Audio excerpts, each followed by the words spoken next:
Typewriter ribbon spool is brought back to life. First, we soak it gently to loosen decades of dust and grime.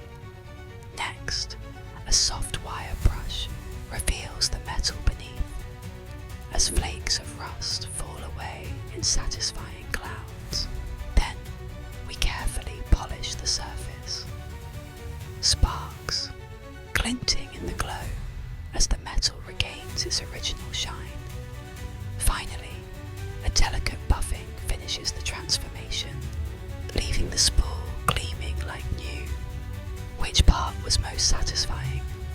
Comment your favourite and subscribe for daily restoration relaxation.